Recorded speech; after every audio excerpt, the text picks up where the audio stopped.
घर चढ़ के मारब बरियारी रे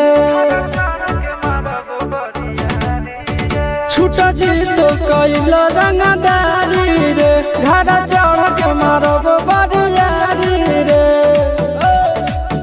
तोरा बाप के न तोरा दादा के चिन्हबहु बेटा सब गोली मारबौ त एगो गिनबौ तोरा बाप के न तोरा दादा के चिन्हबहु बेटा सब गोली मारबौ त एगो गिनबौ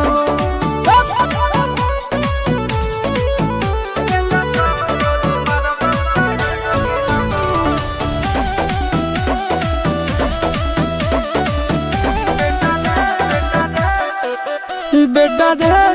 काटा से ठोक देबौ चिमनी के भाठा में झोंक देबौ देखबौ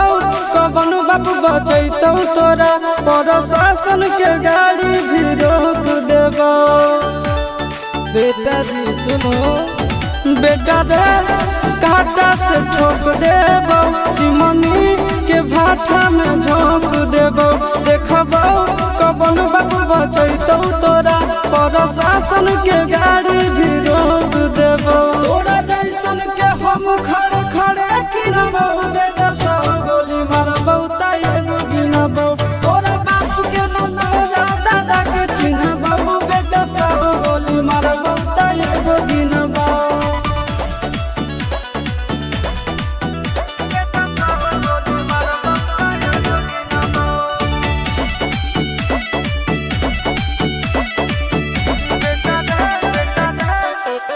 बेटा रे दौड़ा के बाजार में मारबौ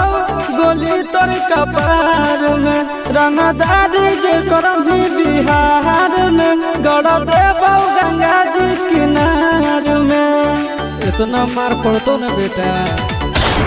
बेटा रे दौड़ा के बाजार में मारबौ गोली तोर कपार में रंगदारी जे करभी बिहार में गड़ देबौ गंगा जी किनार में कहो चिंटू आशीष के कारण सुनबौ बेटा सब गोली मारबौ त एगो गिनबौ तोरा बाप के न तोरा दादा के चिन्हबौ बेटा सब गोली मारबौ त एगो गिनबौ मारत मारत पिछुआरा लाल कर दे बेटा ध्यान से बाप इधर है।